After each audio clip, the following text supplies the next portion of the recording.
Welcome back to Joe Stunner Boxing. One of boxers' prospects, I guess you'd say, came a cropper on the Adam Azim Sergey Lipinets undercard.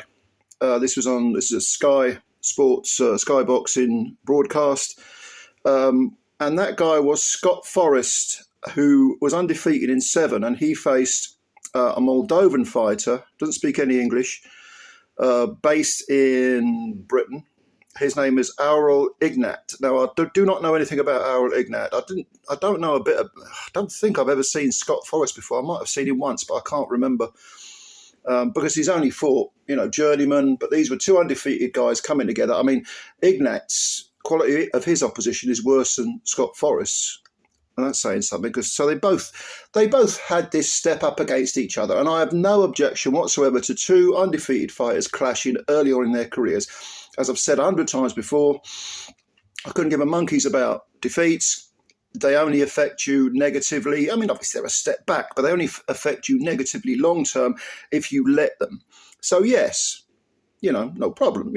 You learn from it. Okay, I came a cropper there, but well, Scott Forrest, the boxer, much touted potential belt winner, he got blown away in 1 round by Mr. AUREL IGNAT from Moldova. Now, the thing about IGNAT is he's now up to 9 wins with 8 KOs. And yes, the quality of his opposition is bad. Right? There's no other way of putting it. It's just plain bad.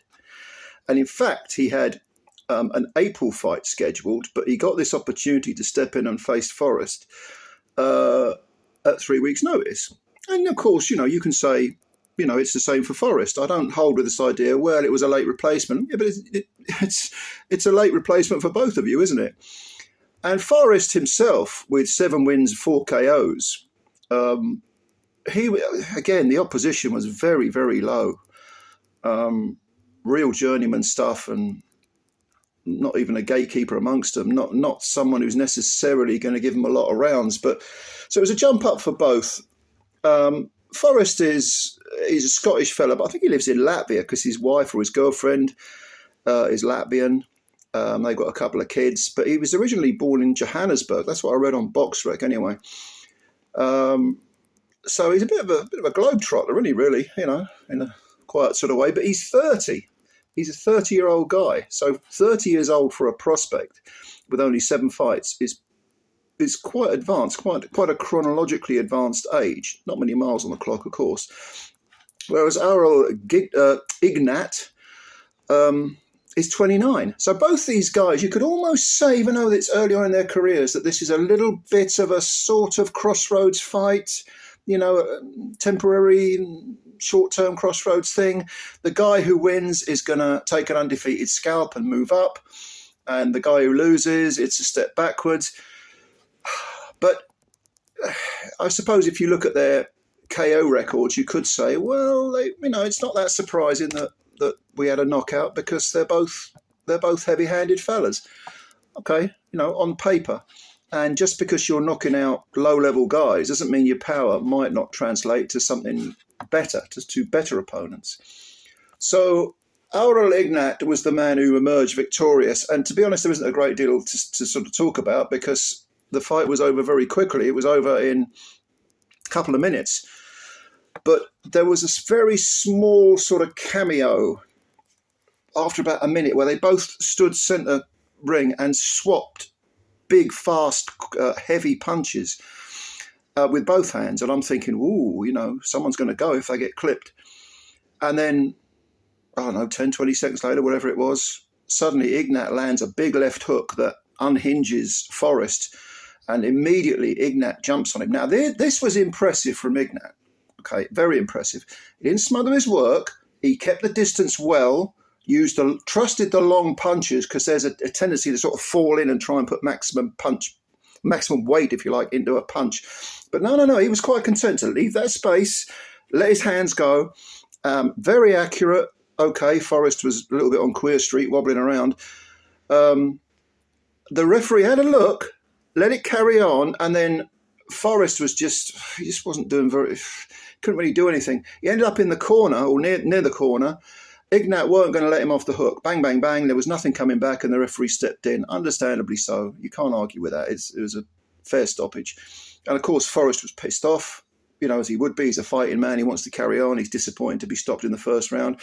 But again, by the way, I should say these are cruiserweights. And Forrest had done some sparring with, you know, lots of Coley, and he'd sparred some heavyweights. I can't remember who they mentioned. Fabio Wardley, maybe, someone like that. But he'd sparred some very good heavyweights. But sometimes you just get caught early. Sometimes you get caught cold. And it's now up to him. Okay, he's 30, but that's not that old for people of that weight. It's up to him to say, okay, I've fucked up, but now I've got to come back. And I'm going to come back. As for Mr. AUREL IGNAT, I'd like to see him again. He, like I say, he has a fight, a 6-rounder scheduled for April, which is still a few months away.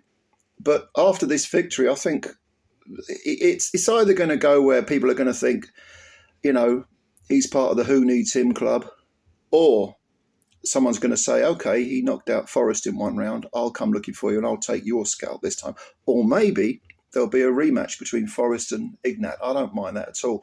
Ben Shalom, his guy's been flattened, not flattened, but stopped quick.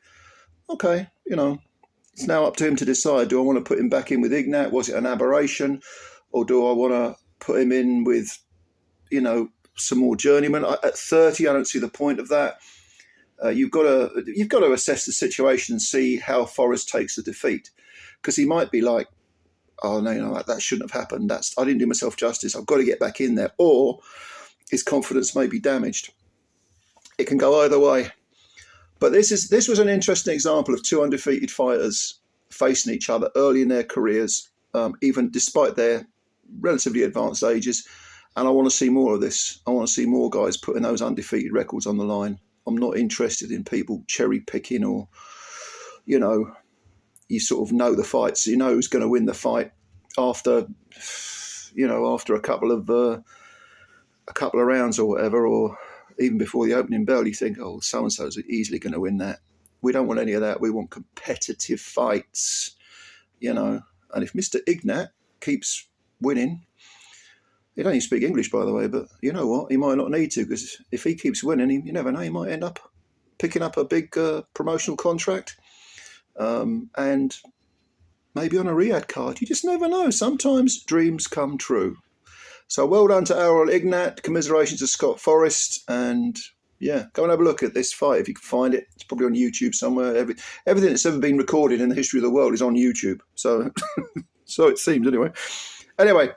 Thank you very much for listening in. If you like this video, please hit the like button and also subscribe to the channel if you're new. Help the channel out. Spread the word about Joe Stunner Boxing. Much love to all of you. Plenty more to come tonight. I'll catch you later. Bye for now.